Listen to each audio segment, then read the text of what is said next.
I believe that until proven guilty, every man, woman, and child in this country is innocent. And that's why I fight for you, Albuquerque. Better call Saul. Welcome back, trainers, and in this video, we're going to be going over a few different things, but before I say anything, I just want to tell you this is all allegedly, as well as I am not a lawyer, I've never taken the bar exam, never passed it, never anything, okay? So, just want to make sure that's 1000% clear. This is allegedly. But with that said, let's go ahead and get into this. Now, it looks like Niantic is facing some sort of a class action lawsuit for minors purchasing loot boxes in Pokemon Go. Now I'm going to give you my thoughts on this and kind of talk about it from a parent standpoint. If my son was playing and things like that, and you already know we're going to be getting into some common sense here. I also want to state that,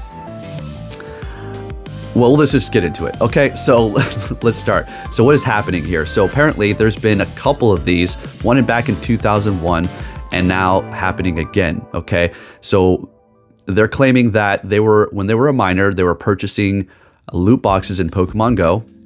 And the main reason here is you cannot receive a refund for those. So they're taking them to court and doing this class action lawsuit. Now let's talk about what is a loot box. A loot box is going to be something in a video game that you purchase that I don't think you will necessarily 100% know what you're going to be getting out of it. Now, when you look at say a box in the shop, right? Just an example here. Say it has 5 raid passes, 20 Ultra Balls, and 2 Poffins. Forget what the price is, okay? I'm just giving you an example. Now, when you see these things, you're seeing that right on the screen. Is that a loot box? I'm wondering, is that an actual loot box or is that an exchange between two people? I mean, it is an exchange nonetheless, but you see what you're getting and you're purchasing it. Now, if these boxes had question mark, question mark, question mark over it, I feel like that would be more so of a loot box. Does this game push you to the point of where you need to purchase things? Sometimes. Now, let's go ahead and get into, as a minor playing this game, which I never was, it came out in 2016, but let's just say my son was playing, okay? Using one of my phones. Now, back in the day, whenever he did use one of my phones to play, usually was Temple Run, or some sort of another little game that he had going on there, I would make sure that the password was locked so that he could not just make random purchases. Although I taught my son better to not do that. Even as a little child, he knew what he was doing. Right now, you out. 10 minutes ago. Go on. There are laws, detective. Have your kindergarten teacher read them to you, right? Go grab a juice box, have a nap, go on. But all right, everybody's a little bit different. So is it more so on the parents or is it on Niantic? Now, you could argue that they do need a refund system, and I'm going to have to start talking about that. I feel like, yes, they do need to fix the refund system to be a lot more accommodating to us, for sure. I mean, you could start off with the damn clothes that we purchased. We saw a specific thing, they switched the avatars, and now a lot of these clothes do not look how we want it to look. And you could say that's a little bit of a false advertisement. I feel like there should be able to be a refund there. And a lot of you got my words twisted last time when I said we need a refund on all the clothes that we purchase if we want. I'm not talking cash. I'm just saying we should be able to get the pokecoins back into our bag. I guess you can take it a step further and say we should be able to get a refund, but I meant actual just pokecoins. So when it comes down to this game, is it forcing you to buy more pokecoins so that you can continue on playing and keeping up? Because one of the arguments that I seen back in the 2001 case was the fact that there are a specific amount of Pokemon. There's a specific set of storage space that you have. The whole point of the game is to catch them all, right? And you can't necessarily catch them all when you don't have enough bag space. So that leaves you to what? Potentially have to purchase bag space. Is it forcing you to do so? No. Is there a way for you to purchase bag space without having to spend money? Yes, there is. It's a, be it very slow one. When the game first came out, you were able to get 100 coins. Was it 100 coins? Now you're able to only get 50 a day. So it'll be a slow grind, but you can get there without purchasing anything in the game. I personally, I'm just gonna throw this out here, and I'm just gonna say, I feel like if your kid is spending money in a game like this and just buying things, that is I think that's a parenting problem, okay? Now, should Niantic have some sort of a refund system in place in case you do have these things occur? Yeah, okay. Now, what let's just say they did this. They bought, the child bought $100 worth of Pokecoins, right? It was like 14,500 or something like that, right? They buy all these raid passes, and they go and they start raiding, and they're spent. They raid legendaries. They got a good one. They powered it up. These passes are gone, baby. That money is gone. The investment has been made. So how does a refund work at that point? Well, folks, today's your lucky day. I represent a client who shall remain nameless. However, for our purposes, you might just as well visualize a large bag of money. Once you've powered up a Pokemon with the items that you received through the raids, with the passes that you bought, right? So how does that even work? I'm getting a little confused on all these different little intricacies that are going to start taking place here. But I think what could solve a lot of this is simply having a refund system, a lot better refund. If you're thinking, well, they already kind of do that. I don't think they necessarily refund you. They will compensate you. They've refunded my yellow jacket that I purchased. Man, I don't even remember when the red outfit came out. I accidentally bought it and I asked for a refund and they give it to me. Is it because I'm a YouTuber? I don't think so. I wasn't really that big back then. I think they just did it because.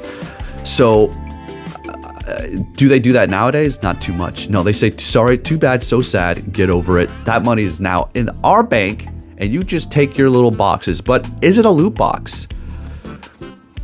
I mean, some may argue yes, but I feel like no. I feel like a loot box is it's like a booster pack. You open it and you don't know what you're gonna get. Now, there is a loot box system in the game, and we're gonna talk about that. What I think it is. What I think the loot box system in Pokemon Go is battling raids. That is it. That's literally like a slot machine. Because of why? Because there is no guaranteed catch for those raid bosses, those legendaries. You can go excellent throw, curveball, and it'll break out every time. And if you're gonna say, oh, you just need to get the circles so small that it'll be critical catch, don't play that kind of crap, okay? Let's be real. Excellent curve throw, golden Raz, it can break out and run. That's a loot box, because you don't know if you're gonna get it, for sure. Are you still getting some rewards? Yeah, you're getting some of your rewards once you beat the boss, but when you go into the catch screen, that is the ultimate loot box, I personally think. As far as everything else, I don't think it is, because you see what you're gonna get there. Again, if they were giving us mystery boxes that we didn't know what we were gonna get, that there is a definite gamble. Is this game gambling? Yeah, it is, in a sense, it is, for sure. But there is a lot of parts to it that are simply, what you see is what you get, and that's not gambling to me, okay? But there is a gambling aspect. So as far as this whole class action lawsuit, how do I feel about it? I'm kind of torn between it, because on one hand, yeah, Niantic should be giving refunds if there was some sort of an issue. And if they're so stubborn that they don't want to give refunds to potential minors, then yeah, I guess some action needs to be taken. But when you start involving the government to do these regulations and they put the mitts in things, they're never going to get their hands out of it. As a matter of fact, it's going to stay in there. Their hands are going to stay in there forever, and it's going to get worse and worse and worse. But yes, there does need to be some sort of regulations on these loot boxes. These mobile games and these new, you buy a $60 game and it ends up being $120 plus all the little microtransactions. Shit is getting ridiculous, for sure, okay? That's why I just don't even bother playing a lot of games anymore. I'm sitting here playing my old Game Boy. It's like a 1 in 300 cartridge. I don't care. I got my Sega 1 in 300 cartridge. I don't care. I'm good to go. If I want to play some old school on my Switch, I have the whole subscription thing, I'm good to go. If I want a console, I buy it. These new games are a ripoff. That is for sure. And it is a lot worse out there, okay? As far as Pokemon Go is concerned, you also have the argument of, oh, it's, when it boils down to it, Pokemon, kids. Get it? High strategy level playing in the main series game is a little bit beyond some comprehension for children, and some kids do compete at a high level, but it's getting into more of adult territory there. But you can't just say, oh, it's an adult game. It's a mix in both, okay? It could be highly competitive, and it could be a very casual game for a child to play too, with these little characters in here. Little cute things. It's like, oh, it's enticing the children. So you do have that going on. So at the end of the day, it is a kid's company, right? It's not a kid. It's for kids, right? But we already all know us adults are just a bunch of, grown-ass kids now. We just love playing it. But when it comes down to this whole thing, it's a big mess. I'm not going to say I'm glad it's happening. I'm not going to say I'm glad it's not happening. Things need to take place and actions need to be done here because, maybe they should put a better system in place to make sure that they put warnings out there like, okay, minors, there's some slight gambling in this game.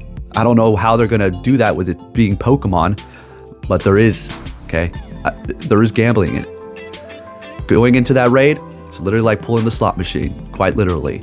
If it was a guaranteed catch, let's just say, after 3 excellent curves, the 4th one is guaranteed. I think they can make a little workaround there. We've talked about that because I've had legendaries run out time and time again. It's so ridiculous. But you know how it goes. People can then abuse the system and say they're a minor, get a refund, and it's just going to become all this and that, okay? But again, I am no lawyer, and this is allegedly, so I'm not going to get into all the nitty-gritty. That's pretty much it.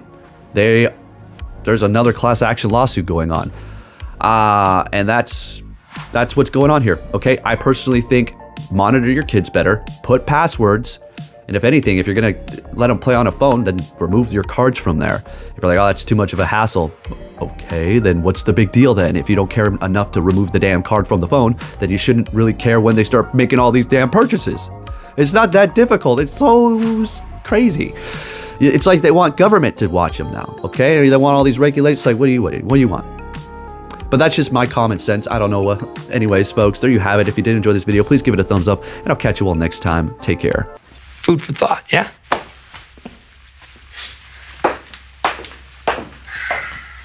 So if you want to make more money and keep the money that you make, better call Saul.